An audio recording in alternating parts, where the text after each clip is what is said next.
Saga Roll. I'm Toasty, one of our resident storytellers and occasional table gremlins.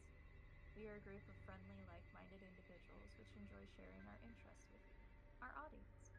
Be advised, however, that our content can tend to cover mature situations, strong language, and possible distressing scenarios. With that in mind, welcome to our table. Our next episode of Dark Shoals, where a number of miscreants are going to begin to flourish within the evening. We jump to Hank and Frank, newly equipped with the description of an individual. Frank not really needing more information than that. Definitely itching from the earlier experience of walking away from that couple in the fairgrounds, and Hank with a chip on the shoulder to resolve. They were within the garage secondary building for the 500 Club. Frank, you had just finished putting together a space with some of the ramshackle bits of wood and metal here for you to sleep. As Hank informs you, it's time to head out. Literally drop everything apart from my hammer, which goes back into my belt. Let's go. Lead on. So I'm guessing I'm familiar with the area, Yes. and I know roughly where this new club is. So I'm gonna. Is it on the waterfront? Or is it close to the waterfront? It's pretty close to the waterfront.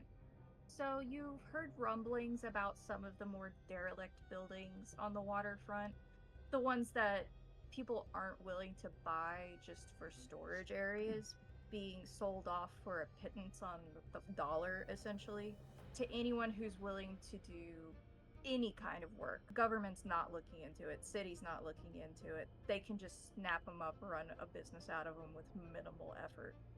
And you're pretty sure that this club is one of those, because the building was run down, it's had a fire in it previously, and until getting back to town, it had not been officially opened. Asking around inside the bar and just general knowledge, you're directed towards a place called Two of a Kind, which is a very gaudy looking bar, and it's very obvious what it showcases. You have a dancer in the front window, which, when I say a front window, she's literally standing on a table, like a circular table. She doesn't have full support. The bar is not secured. There isn't even a bar. Behind her, you can see that it's open, it's packed. There's a line leading out and around the corner. And the bouncers look more like thugs than actual bouncers. And you can tell that they're actually roughing up a couple of people that they feel look at them the wrong way. They'll push them around, bounce them back and forth, and occasionally somebody will actually break off and leave. They're like, this isn't really my scene. This is what I signed on for. Inside, you can tell the interior's dark, likely to overshadow the fact that this place has had minimal renovation to open. The individual you are looking for is not out front. We going in there? So I'll tell you right now, it's near Crossman and North Peters. So it's just down a little bit between North Peters and Clay. So you're pretty close to the waterfront already. So I'm looking between East End and Seabrook. Am I Over close there? here, right around there. Sorry, can you ping it in? I've got the whole map up. Do you have the blue dot? So I have you over here. I have you on world. Here you go. Move you to downtown. Oh, A little bit closer view. So your X is where okay. you originally started. Yep. Here's We've moved Jackson to there. Square Yep. over here. It's already in the midst of some of the shipping lanes. Yeah, got you. Oh, it's really close to waterfront, isn't it? Yep. How close is this to the kind of dock kind of area? Just within the edge of that. Okay. Like on the outskirts to maybe right at meeting the first, I would say, storehouse, first large store or warehouse. And then as you get down here and you can see the railway lines a couple of blocks down, that's actually where more of the freight containers and everything are. You gather that this is an area that is quarter adjacent.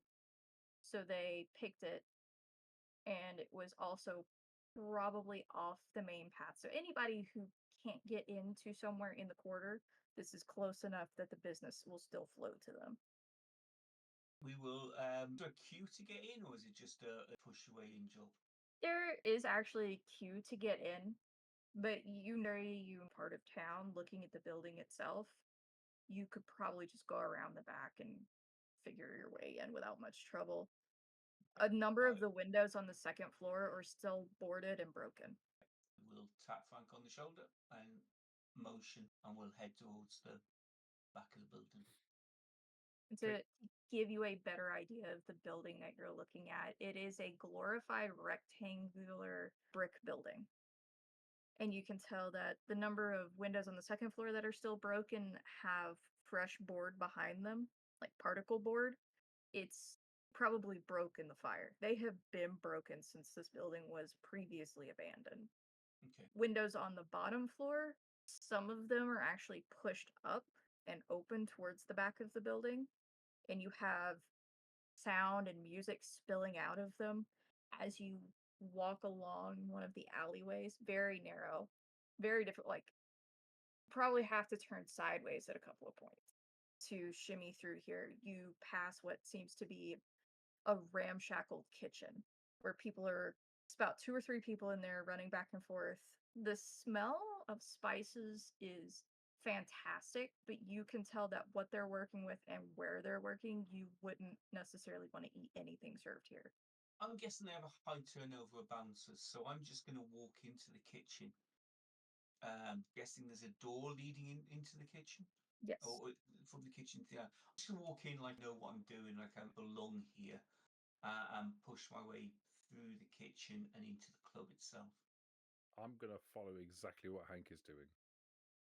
Hey, watch it, man. You're a new face. I haven't seen you before. You know what? No, don't worry about it. I got 3 orders that are overdue and 4 more that just came in. Sort it yourself, just don't bring it in here.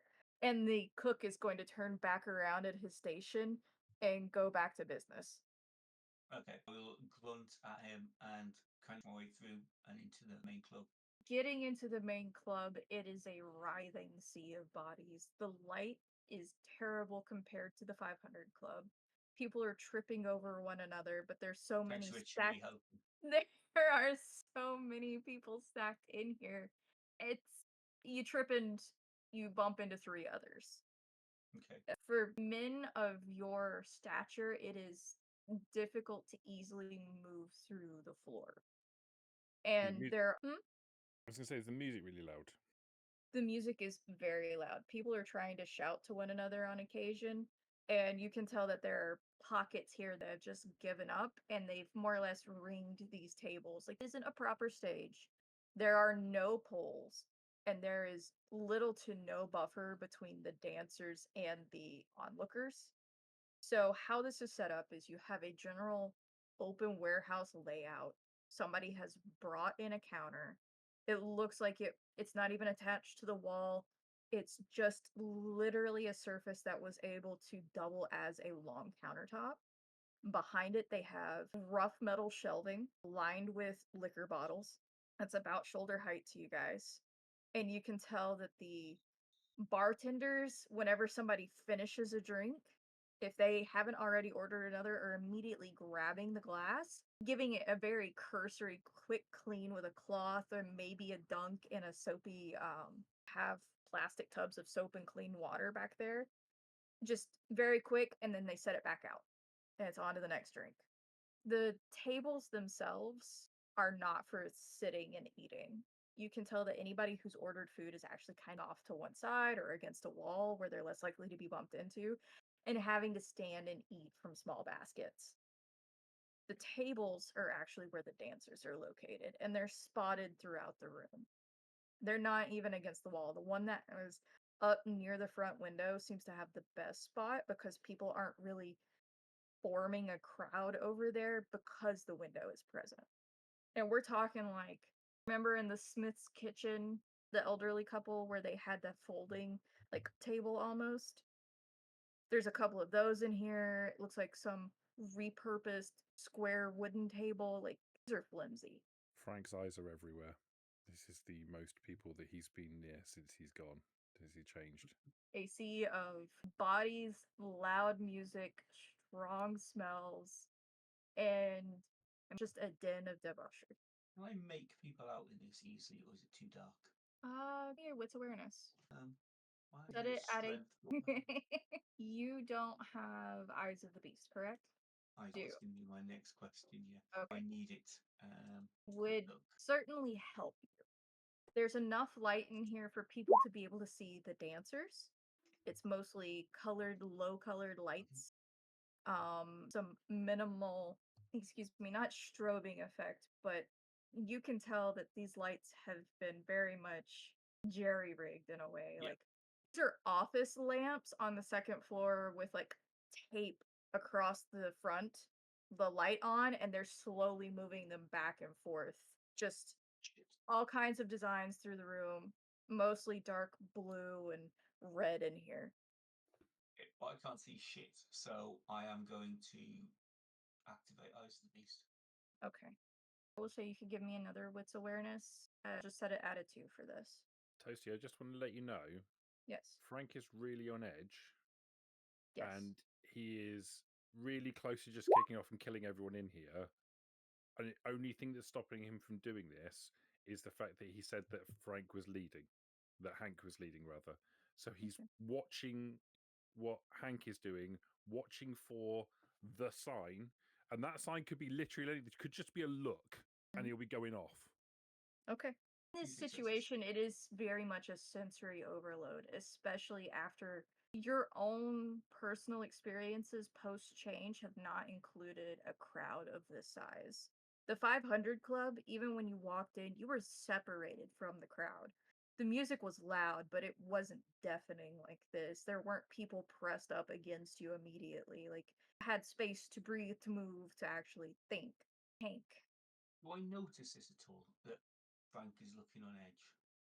Yes, easily. You can sense his posture change.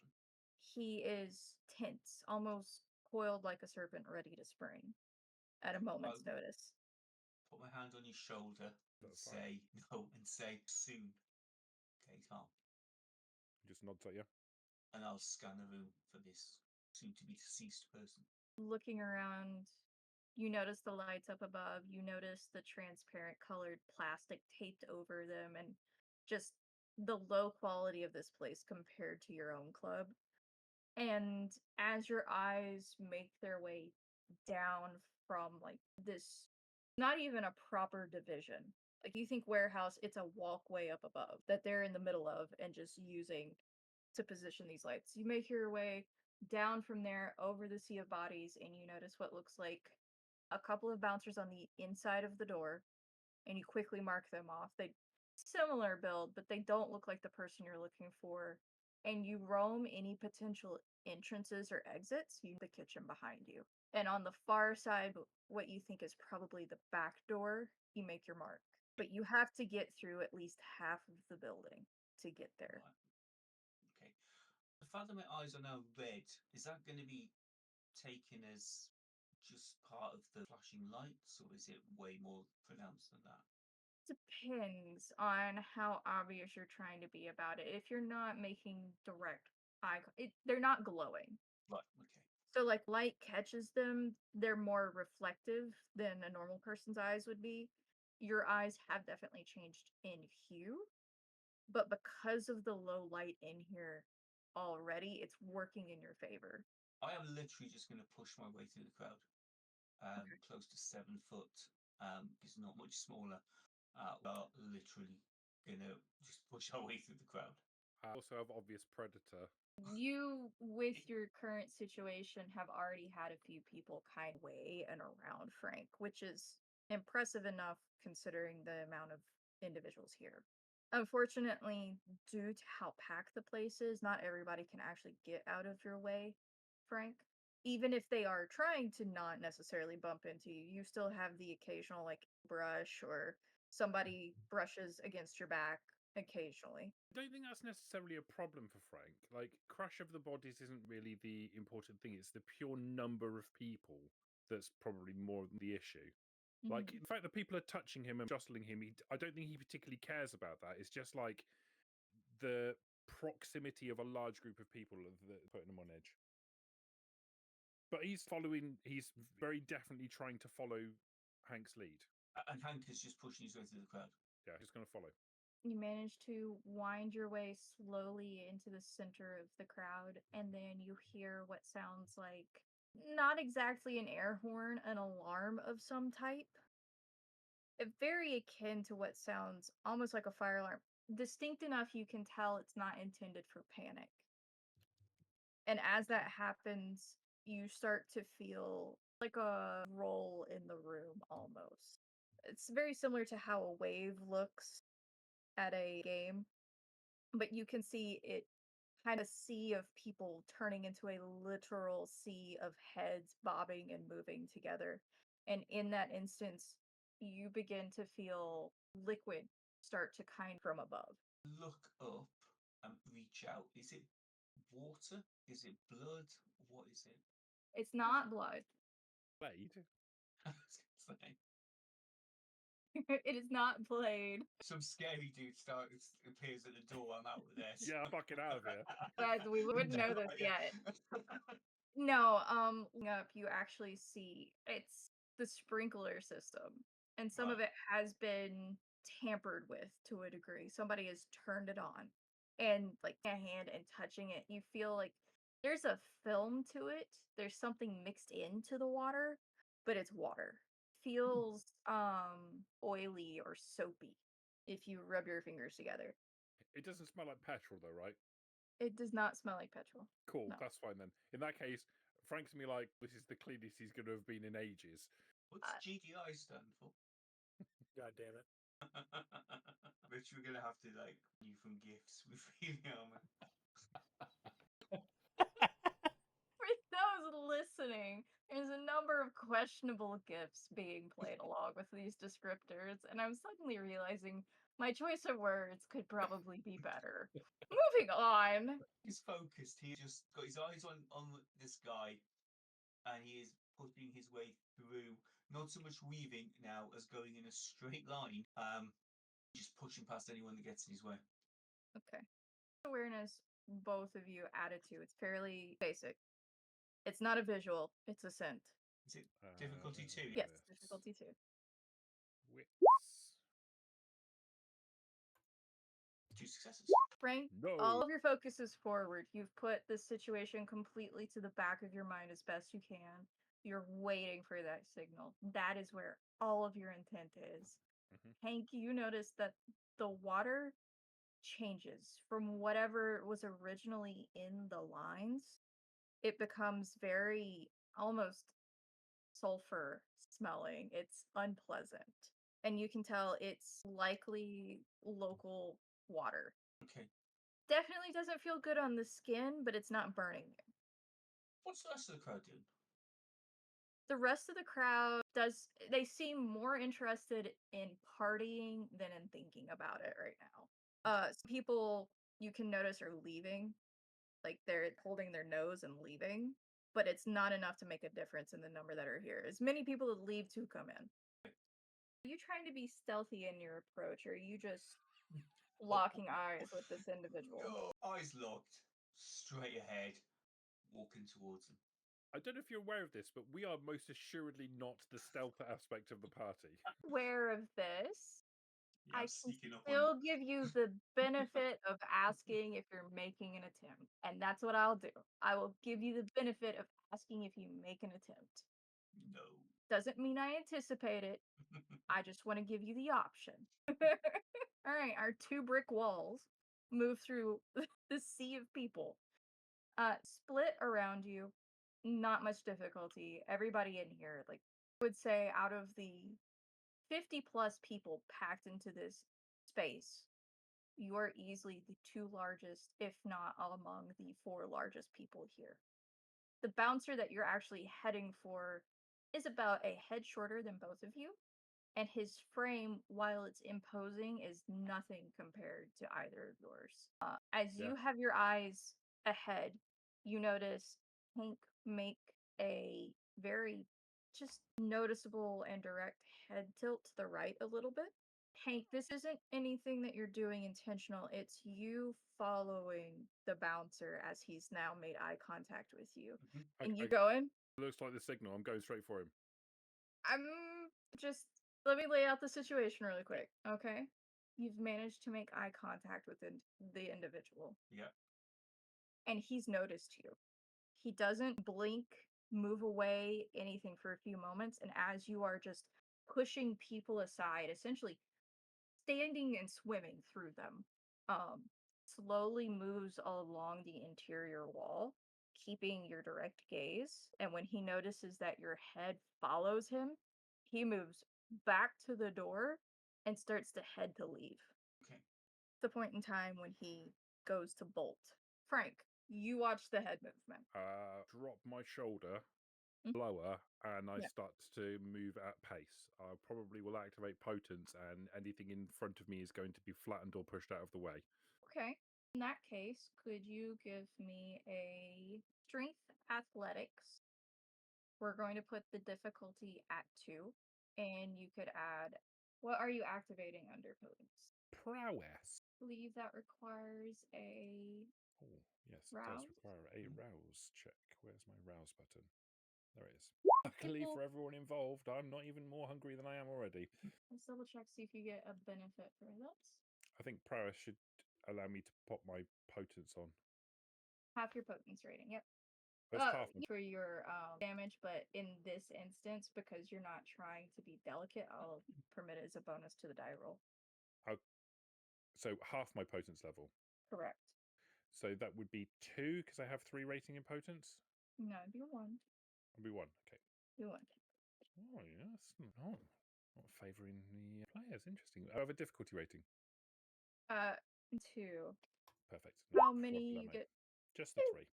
It's not difficult. This was more to see how many people you run over.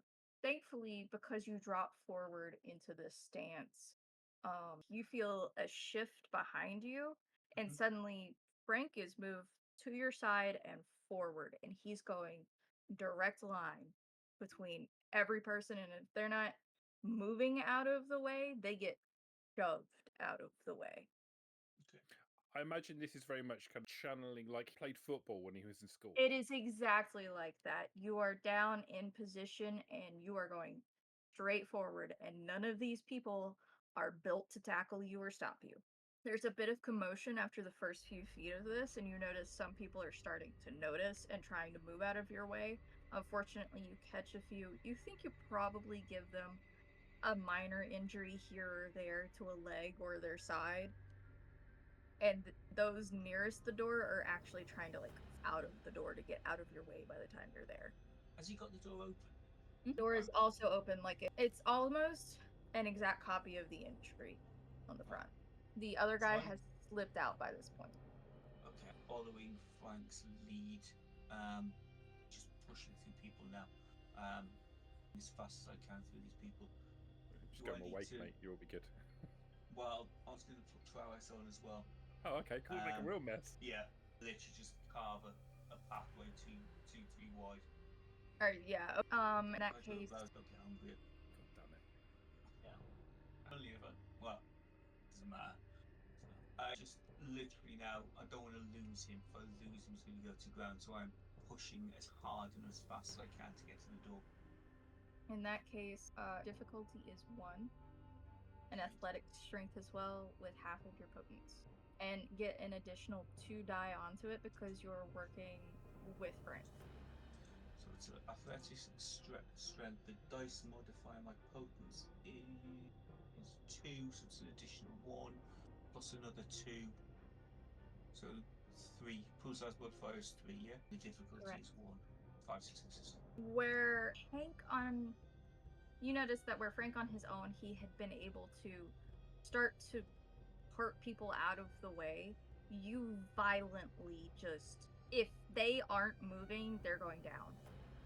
You literally run over 2 or 3 people. You know that they are severely injured, and you see the people closing up behind you, not necessarily attending them.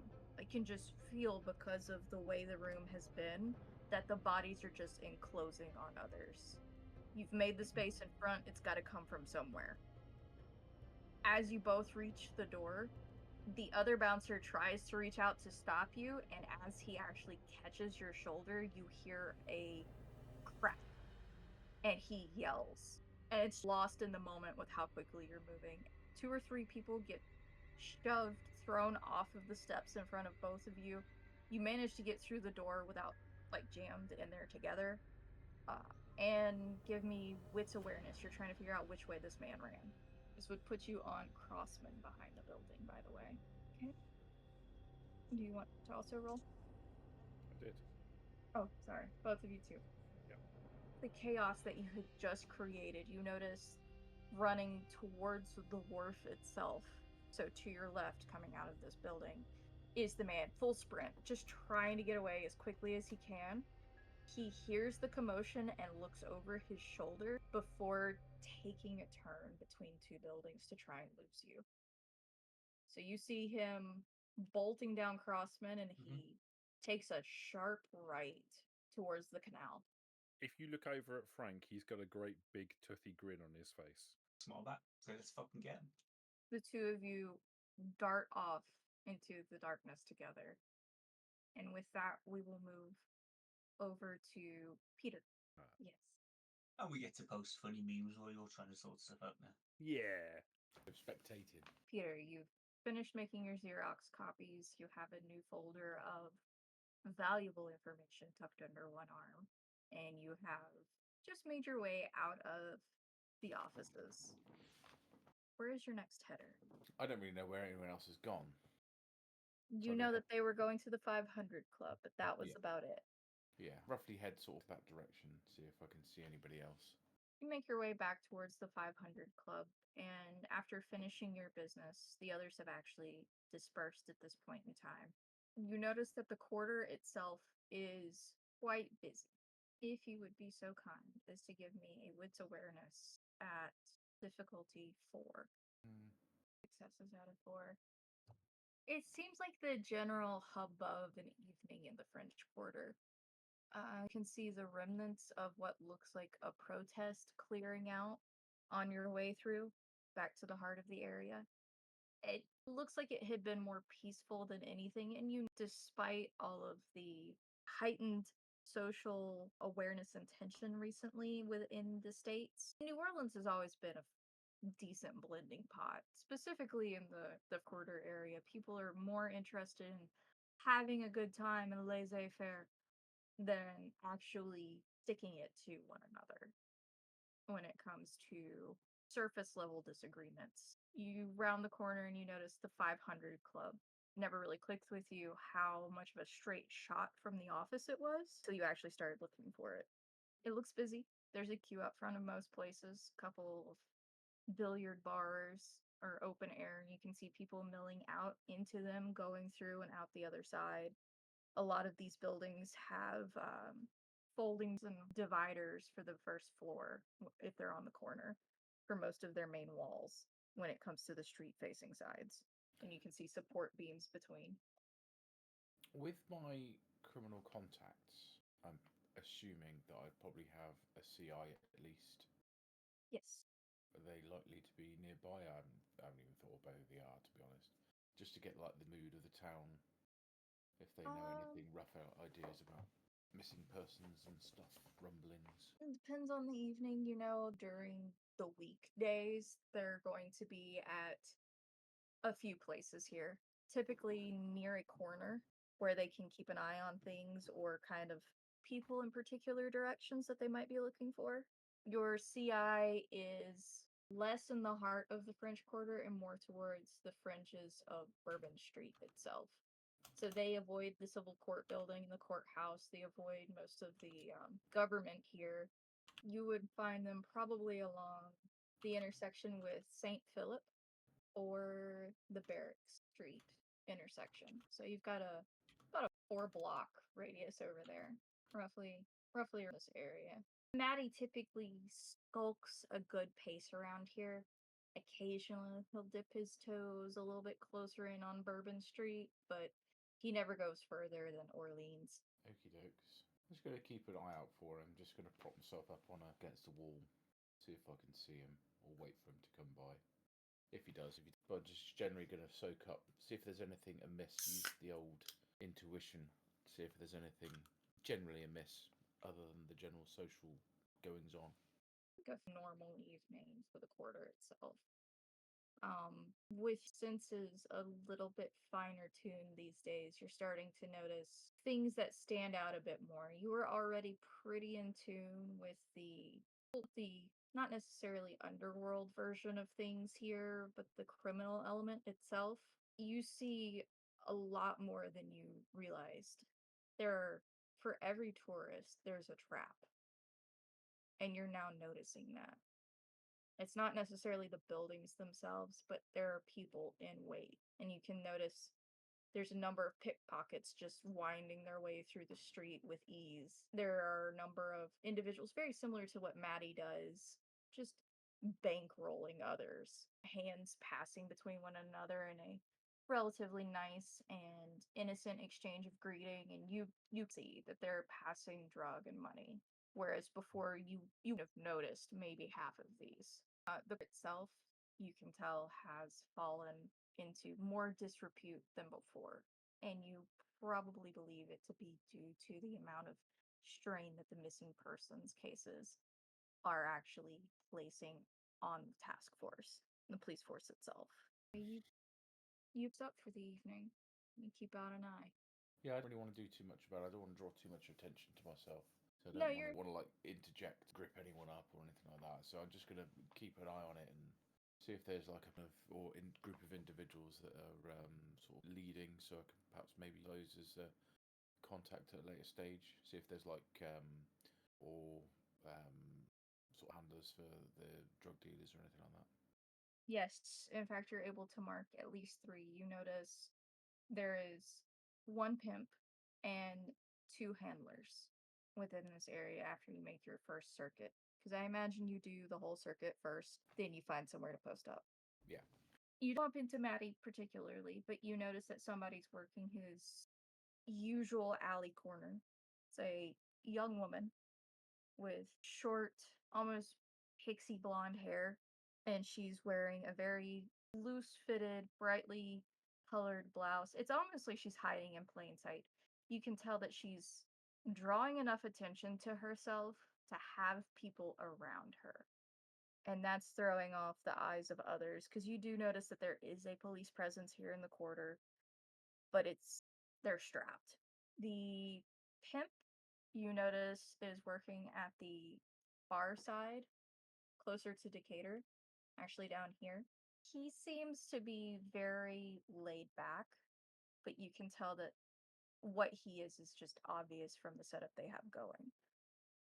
There are 2 or 3 girls that are nearby at all times, just kind of trying to find business, but they keep glancing over in his direction, and he seems to be paying them no mind.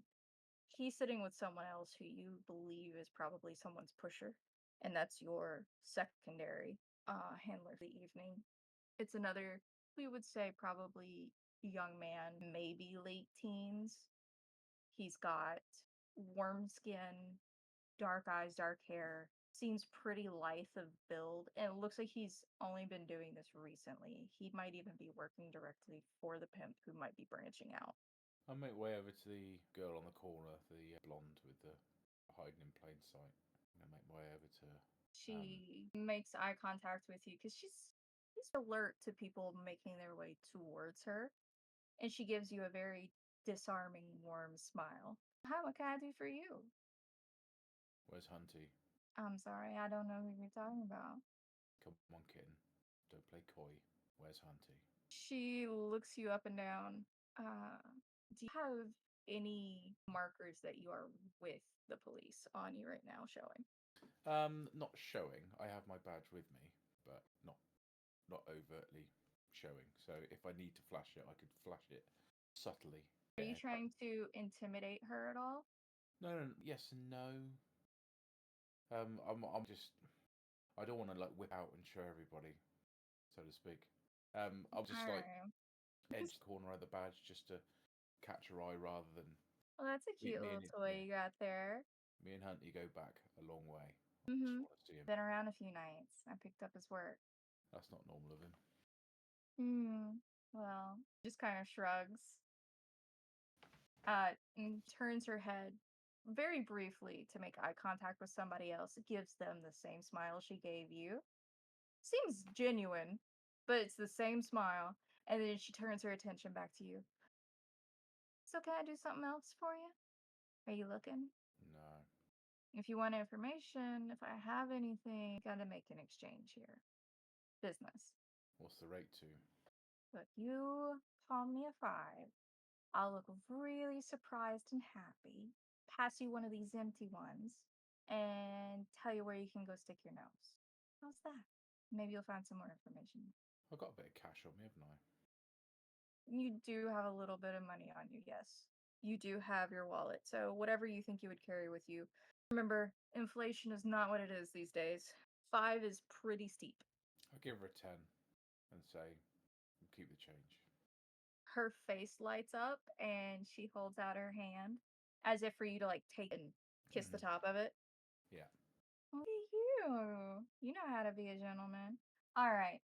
Hunty hadn't been seen for a few nights. I'm not asking around because I don't want whatever happened to him to happen to me. Last I heard, somebody heard him screaming after he was finishing up for the night. He was over near the old convent, making his way on Decatur. He'd branched out a little bit. Now, if you'll excuse me, I've got to go bat my eyes at some other gentleman. As she walks off down to the next corner. Yeah, I'm going to Around head over that way. here. Well, not far then. Yeah, I'll over that direction. You make your way down towards the old convent. And as you do, we will jump back towards Dr. Isaacs. Dr. Isaacs, you've made it to your apartment. Everything seems untouched. Nothing moved from when you were last here. Okay. It's more of a 2-story small setup here with a little bit of a courtyard in between the U-shaped building. Modest, not overly pricey or nice. I'm gonna start blacking out the windows, whatever I can use. I would say this is likely a 1-1-1 bathroom. Your living room is open to your kitchen area. Do you live on the first or the second floor? Second floor. How are you adhering things to your windows, or are you going to try and maybe move to somewhere more interior than your bedroom? Probably just You have a very small, cramped closet with a folding door. The bathroom is an interior room. There's a much, yeah, it would be an interior room for you. probably just, like stuffing blankets, things that were already existing, curtains, hangers, towels, crevices. I'd probably try and keep the bedroom as best as I can. Where do you intend to actually sleep in here? The bedroom. Slept in dirt, slept in stone. I'm gonna sleep on my bed. All right. In that case, could you give me 2 rolls here? An intelligence and craft with a DC of 2, and then a wits awareness with a DC of 3. You feel fairly confident that you have made the bedroom more or less sunproof for your purposes. And glancing around, nothing stands out to you where you think a ray of light might come in.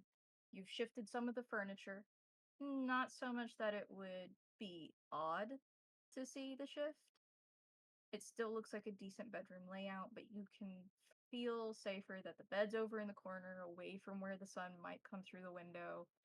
You don't think that any light would come in from the living room area if you close the door. The window itself is further left.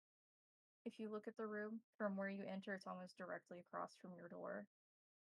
You're able to cover that with relative ease. Half of it with furniture, another half with clothing and or other things kind of piled behind it, which is not unusual for the area. You feel like somebody might say something, but you've seen worse around here. About what time is it? I'd say each of these endeavors has taken you about an hour, hour and a half, so it's roughly around 11:30 at night at this point for all of you. So, Jules, you've been in the midst of moving your bedroom over. You're probably about to sit down to a late dinner with Romero. Hank Frank are about to run down a canal after a man who has no idea what he's actually gotten himself into. Peter, posting up and keeping an eye out before you decided to make your move on your mark. Your patience paid off, but it did take quite a while to single these individuals out properly. Yeah, at this point. Do I think the library would be closed right now? To individuals without a key, yes. It would be closing or closed. Do I have? No, do you have a key? I don't know. Why would you have a key? Exactly. I guess.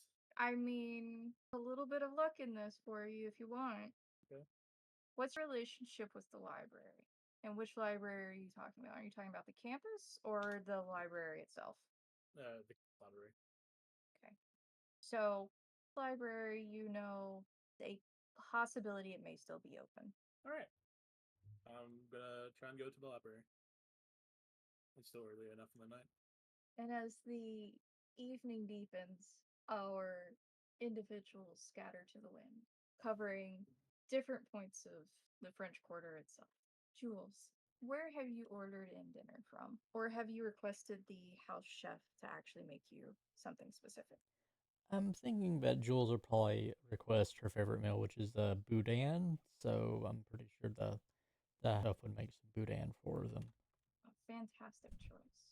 You can smell the fresh cooked boudin filling the home, slowly permeating through it with the open doors. There's a bunch of hubbub happening up on the second floor with you and Romero and two of the bodyguards that are always around at any given time, actually lifting and moving furniture from one room to the other. Jules, I believe you're probably more oversight, or are you more hands on for this? She would be more oversight, and that's about it. Romero standing next to you with, surprisingly enough, a clothes hamper full of the most essential clothing, all clean, neatly folded, as he's barking orders towards the two bodyguards. James hasn't been pulled in from his duties outside, manning the door and the gate, but you see as Fred and Jason, two similarly, it's just with the territory of the job. Fairly muscled, not particularly stocky. One's a little bit taller, one's about your height, Jules. As they try to take apart this bed frame in front of you. They have the mattress and the box spring up and against the wall on one side. Your pictures have all been taken down and carefully moved into the next room.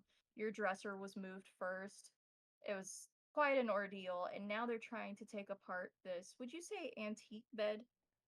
I would say it probably would be antique. It would be like something handed down from like her or something like that, or Like an uncle. four poster, essentially. They have managed to remove the toppers without much incident, and those have been carefully placed away so that they won't be damaged. Each of them uniquely carved, handed down through the family. At this point, they're trying to figure out the framing on it. And it's not necessarily that they are clunky when it comes to finer details and using tools. It's like a comedy playing out in front of you, and you can tell Romero is starting to get irritated with it because while they're very good at protecting, They're moving is right. Go They're not carpenters. They're more protection and muscle instead of carpenter or doing that type of thing. precisely. And Jules will say anything, they wouldn't say it under their breath for all of their life. They know that if they mentioned or muttered anything right now in this moment, it would be their heads on a plate. Mhm. But you can see it in their faces and in the shared looks that they have. They're like, this wasn't in the job description. right. Jules be trying what would be like, finger to her lips, trying to like not smile, but how like you just kind of you're doing okay. Just take your time, okay? And then she Romero like the edge, she would like hand on his shoulder, Mhm. go You back. can see his shoulders as they're tensing slowly relax, but his foot is still tapping quite rapidly on the floor. And he stops shouting at them. Instead, he's keeps the hamper a little bit closer, the basket that he's holding, and just hooks his arms around it instead and watches the scene unfold in front of them. And he just mutters to you, if they damage it, Don't worry, if they damage it, then they'll have to do more jobs. They'll be fine. We can always find another one too. would you prefer another? would it be easier to put together a new one instead of this old one? Not necessarily that, but I know how important it is to you, and it came from your family, and I want you to have what they wanted you to have. It's important. True, dear, true. I thank you for that. But sometimes, break it, then we can always get another one, and then we can put this in, I don't know, the spare bedroom or something like that. It'd be fine. I would like to point out that the room you're moving into had a bed in it before, but he thought it wasn't good enough for you. So he ordered them to move it first, and it's now in the secondary spare bedroom. Okay. Sigh a little bit, and then put a hand on his shoulder again. There's less space in it, where this is more like a king or a California king. It's closer to a queen size bed. Gotcha. She'll take a moment, and she's just pondering. Out of character, I'm pondering how this would apply to my or Jules' path, because it seems like they're failing, and Jules doesn't really want to tolerate failure. So, and it's almost like it's incompetence, not of the men, but of her husband. So she'll take a couple Right. moments. I don't know if this would cause a frenzy check or not, but I would say quite yet. she is overseeing this, and she's just like, "Wait, gentlemen, Everybody stops. would it be easier just to put in the newt that was in here and stop doing this?" They look at each other and slowly look to Romero, and then to Jules, and back to Romero, because Romero had previously stated for them to move this one. And he just sighs and says, "If my darling is happy with the other bed, then we can do that. And We we can can, return to this in the future." yes, it can be a pet project for later on. She'll kind of and just do that, and then thank you both for doing this. Of course, ma'am, sir. And they quickly vacate the room, taking the last little bits, like the excuse me, just a moment. They take the nightstand with them, a couple of lamps, and they take down the particularly heavy secondary curtains in here, the ones that you know, and move them over to the other room before getting the bed in and situated. There's a lot less closet space in here, I will say that. Is it Romero saying that to her, or the storyteller? Oh, you I'm sorry. notice that Okay. there is far less closet space in this one. Not the end of the world, but you're used to more. It'll be for the night, especially like that. Well, we make the main bedroom a project for tomorrow or the next few days, depending on what you would like to change. True, Rome wasn't built in a day, so it'll be fine. What's on our agenda for tonight, honey? How about, and he's down the basket off in the corner, and then moves over to take your hands in his. How about we just sit down and have dinner finally, Certainly. and then we can figure out what you would like to do or catch up on, since you were gone for a bit. Sure, I would like that. The boudin awaits. He gives you a kiss on the cheek, slips one arm around your waist, and starts to walk you downstairs, the other hand holding yours in a gentlemanly fashion to keep you not necessarily steady, but you can tell he is following his manners. He Yes, has always been very mannerly towards you. and very dolting, so Yes. she'll follow and allow that to happen because she knows that that's his love language or whatnot. It is. Spoiling with gifts and getting to spend time with you are the two main focuses he has had since the start of your relationship. And he's always been more concerned about how happy you are with the outcome of something than his own personal opinion on it, if it involves you. But you know, Okay. perfectionist when it comes to his own work. She'll smile and then, I don't think Jules has tried to eat anything since she's been embraced. She has not, though the blush of life was mentioned by the gardener.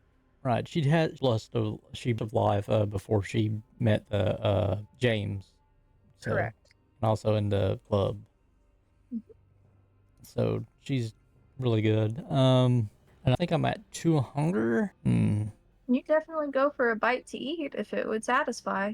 You haven't tried. True. I'll put it for a little bit and enjoy the meal and the boudin. especially where are they going to spend time together? Is it going to be in front of the guards or no? He send them away. You're usually stay in like this room and don't particularly move around the house unless requested. This is them assisting you with something additional. They don't hover while you have dinner. They don't lean over your shoulder while you're doing work. It's very much they respect your privacy and your distance in your own home. Okay. Once you know that it's clear, there's no threats inside, you're left to your own devices. I got you. Well, in case if they're in their like a room spending time together talking, Jules will start kissing him, and then because soon after eating, does a vampire have to throw it up, even with Lush of Life? It would be the end. Good night. Okay. Well, she like chalk to her, but she still tried to, make appearances. She like maybe ain't like nibble a little bit, but it's just too hunger. So she'll start kissing him, and then definitely him and take a dot. There's a very pronounced like guttural that comes from Romero. It's a mixture of shock, a little bit of being startled, and then the kiss immediately taking over as the bite sets in. And stay tuned to see how our newlyweds overcome this one in our next session. Thank you for listening, and stay tuned for our next episode.